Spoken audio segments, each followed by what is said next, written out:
반갑습니다. 여러분의 진짜 주식경제 선생님, 범성공자 장쌤입니다. 오늘은 시장이 너무 좀 답답하죠. 그래서 이 시장이 빠진 이유에 대해서 좀 고민해 보려고 하는데, 결론은 금투세 때문이다. 라는 거고요. 왜 그런 결론을 내게 되는지 한번 차분하게 얘기를 해보겠습니다. 우리나라 시장부터 이제 현황을 파악해야 되는데, 일단 우리나라 시장이 연초 대비해서 수익률이 얼마만큼 났느냐. 일단 사우스 코리아 여기 나와 있는 거 보면 ETF거든요. 여기 ETF, 각 나라 ETF를 기준으로 본 거고, 한국 주식 시장이 이제 2.37% 올랐습니다. 연초 대비해서. 근데 2.37%가 오른 게 얼마만큼이냐? 지금 이게 데이터가 이제 45개 나라 ETF 데이터가 있어요. 근데 45개 나라 중에서 29위입니다. 굉장히 낮은 편에 있죠. 근데 뭐 1등을 보니까 뭐 터키, 페루, 타이완도 있어요. 대만, 인디아, 그리스, 아일랜드, 뭐 작은 나라긴 한데 그 밑에 보면 일본도 있고요. 이탈리아도 있고요. 그 다음에 아르헨티나도 있고요. 덴마크, 이스라엘, 말레이시아, 뭐 콜롬비아, 영국, 미국 다 우리나라보다 위에 있습니다. 그러면 뭐 올해는 좀 안 좋을 수 있으니까 그러면 3년 누적 수익률은 어땠을까요? 3년 누적 수익률을 보면 우리나라 증시가 45개 나라 중에서 40입니다. 42. 26.05%가 빠졌어요. 3년 고점 대비해서.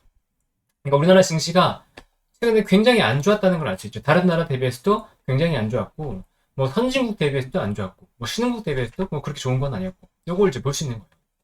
그럼 다음으로 넘어가서 보면 이제 얼마만큼 안 좋았냐, 뭐 진짜로 안 좋은 거 맞냐 얘기할 수 있죠. 그러면은 이게 5년 차트예요. 5년 차트인데 21년에 보면 우리나라 증시들이 고점을 찍었습니다. 21년 6월에 지금 이게 잘 안 보이는데 21년 6월에 3,300포인트를 코스피가 찍었어요.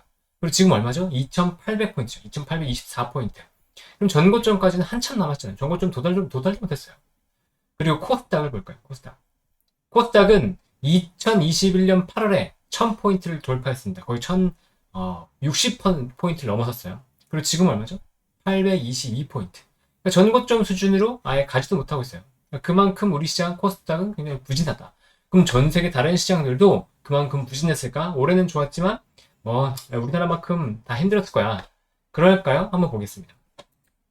다우존스 지수예요. 다우존스 사상 최고가를 계속 경신하고 있는 지수입니다. 그렇죠? 어마어마하죠. 그 다음에 S&P 500. S&P 500도 보면 2021년 고점을 이미 넘어서 사상 최고가 경신을 하고 있죠. 물론 잠깐 수정이 나왔지만. 그리고 나스닥도 2021년에 고점 넘어서서 최고가 경신을 했었죠. 그리고 며칠 조정 받았지만. 그리고 그 다음에 러셀 2000 아직 최고가 경신을 못했지만 2200포인트, 2400포인트 정도까지 갔던 게 지금 2200포인트까지 올라왔죠. 그래도 상당히 고점까지 올라왔습니다. 중소형주 지수인데도 그래요. 미국의 대표주수 3대 지수를 빼고 중소형주 지수를 보더라도 지금 상당히 많이 올라왔다. 근데 코스피는 지지부진하죠. 코스닥은 더 지지부진하죠. 그리고 브라질 보베스파. 브라질도 지금 사상 최고가는 2024년 정도에 기록했습니다. 그쵸? 그리고 닥스, 독일. 유럽 경제 안 좋다고 얘기하잖아요. 경제 안 좋다고 하는 독일도 올해 사상 최고가 나왔습니다. 영국도 지금 뭐 어지럽죠. 뭐 총선 최근에 다시 하고 막 정치적으로도 어렵고 경제적으로 어려운데 역시나 2021년 고점 이미 돌파했습니다. 프랑스, 그렇게 어려운 프랑스, 지금 최근에 구구파가 득세하면서 굉장히 어려운 프랑스도 2024년 올해 최고가 들어갔습니다. 2021년 넘어섰어요. 자, 그러면 이런 분위기가 무엇 때문일까? 뭐 여러 가지 핑계를 댈 수 있겠죠. 자, 우리나라는 지정학적 위기가 있습니다. 북한에 김정은이 항상 핵을 쏘려고 하고 있고 미사일을 쏘니까 우리나라에 큰 위기가 있어서 우리나라 지수는 못 가는 겁니다. 라고 얘기할 수 있겠죠. 근데 응 아니야. 뭐냐?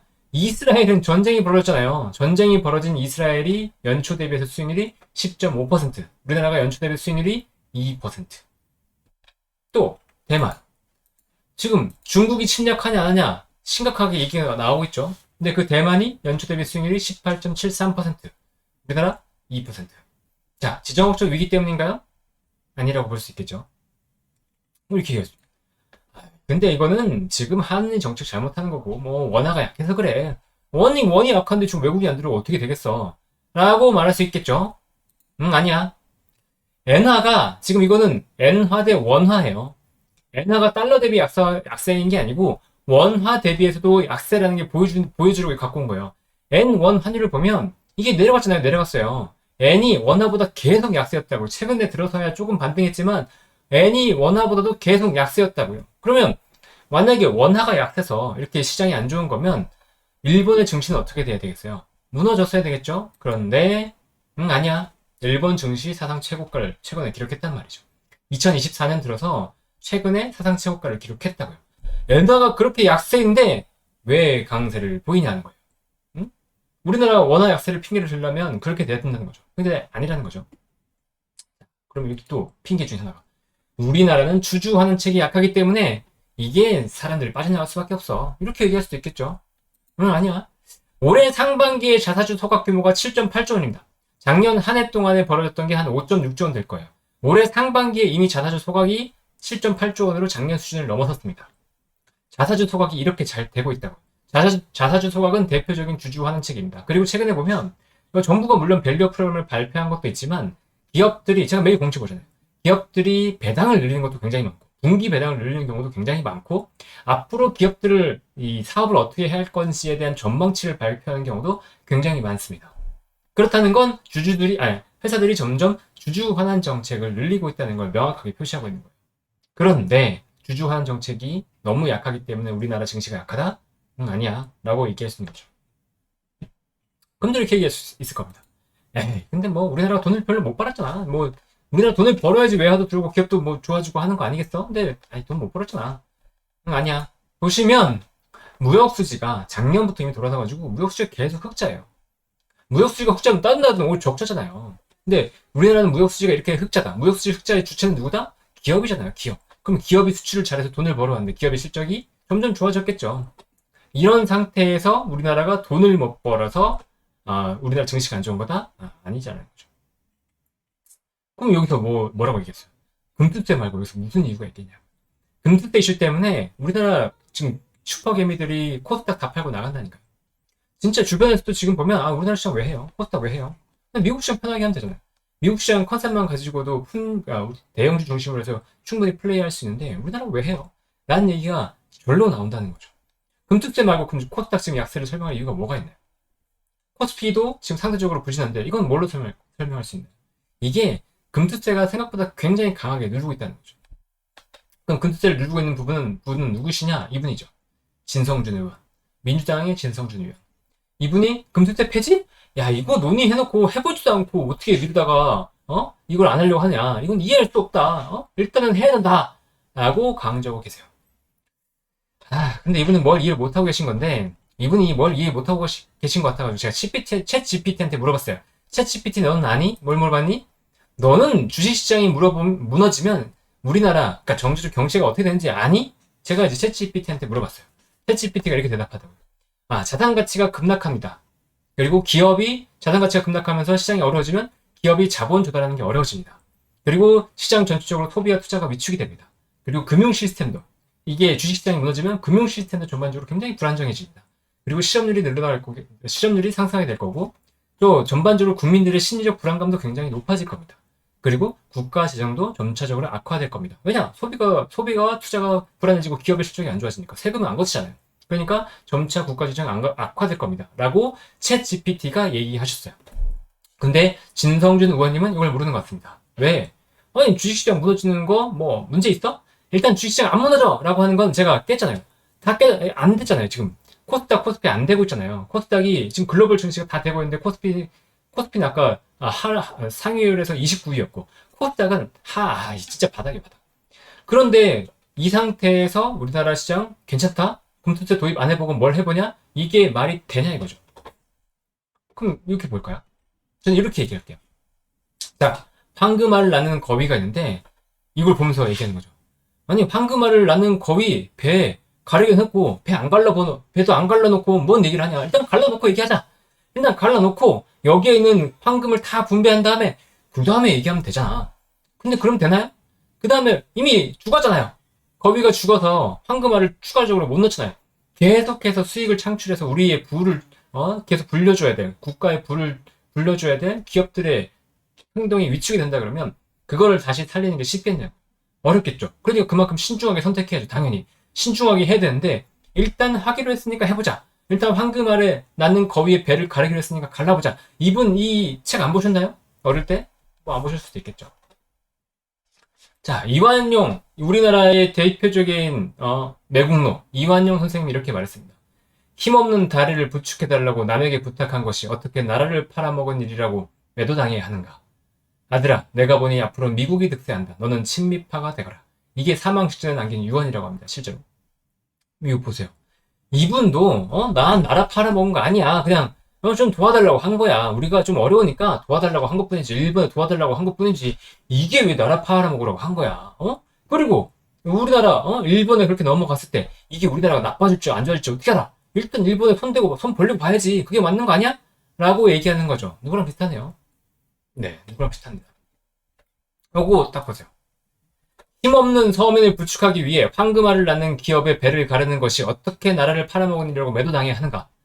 아들아, 앞으로 부동산이 오를 것 같으니 너는 부동산 투기에 나서거라. 물론 마지막 말은 하진 않으셨습니다. 근데 저는 이거를 이렇게 이해했어요. 왜냐?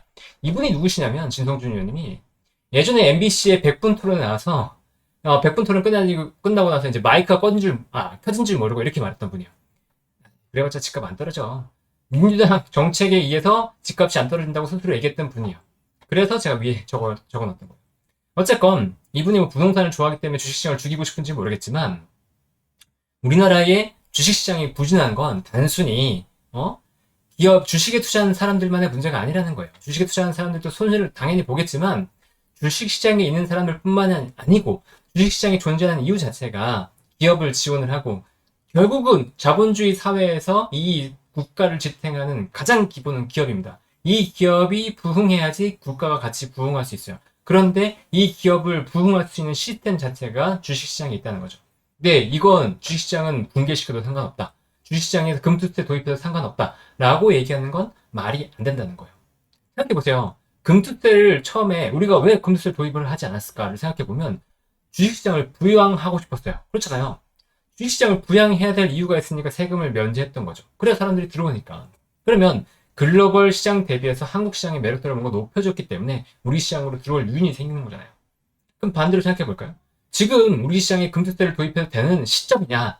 라고 물어보면 글로벌 시장 대비해서 우리나라 시장의 체력이 그만큼 좋은가? 우리나라가 정말 안정적인가? 라고 봤을 때 그렇지 않다는 거죠. 물론 주주하는 정책은 늘어났긴 했지만 두산처럼 이게 분할하면서 이 주주의 가치를 훼손하는 그런 경우들이 굉장히 많아요. 그러니까 전반적인 시스템 자체가 주주한테 유리한 지금 상황이 아니라는 거죠. 주주 자본주의에서 굉장히 안정적이지 못한 나라라는 거예요. 그러면 여기에 뭔가 메리트를 줘야 될 거 아니에요. 이 메리트라고 하는 게 세금이라도 없애야지. 그래야지 우리나라 사람들이 투자를 할 거고 우리나라 사람들 내수가 있어야지 외국에서도 그래 저 사람들 살고 하니까 이 시장 활발하니까 사야 되겠어. 이렇게 판단할 거 아니에요. 근데 그런 거 없이 일단은 죽여놓고 배를 갈라놓고 보자. 그거는 아니라는 거죠. 저는 그래서 진짜 단연코 금투세에 대해서 이렇게 무조건 해보자 라고 하는 건 아니라고 봅니다. 근데 만약에 정말로 금투세 도입했다가 시장 무너지면 이분 뭐라고 하겠어요? 죄송합니다. 좀 잘못됐네요. 라고 얘기하거나 아니면 이렇게 얘기하겠죠. 시장 빠지는 거는 이건 뭐 병가리 상사니까 이거 금투세 때문에 어떻게 말할 거야. 그렇게 말할 수 없어. 이렇게 말할 가능성이 굉장히 크다고 봅니다. 결국 발뺌하는 거죠. 근데 그 전에 우리가 소 잃고 외양간을 고칠 수 없으니까 이렇게까지 강경하게 제발 금투세를 막아달라라고 요청하는 거죠. 저의 얘기가 꼭 그쪽까지 닿았으면 좋겠습니다. 오늘 얘기는 여기까지고요. 비록 시장도 힘들고 또 금투세 때문에 저희가 화가 나지만 그래도 내일은 더 행복해질 거라고 분명히 믿습니다. 그럼 또 다음에 또 찾아뵙겠습니다. 여러분 안녕.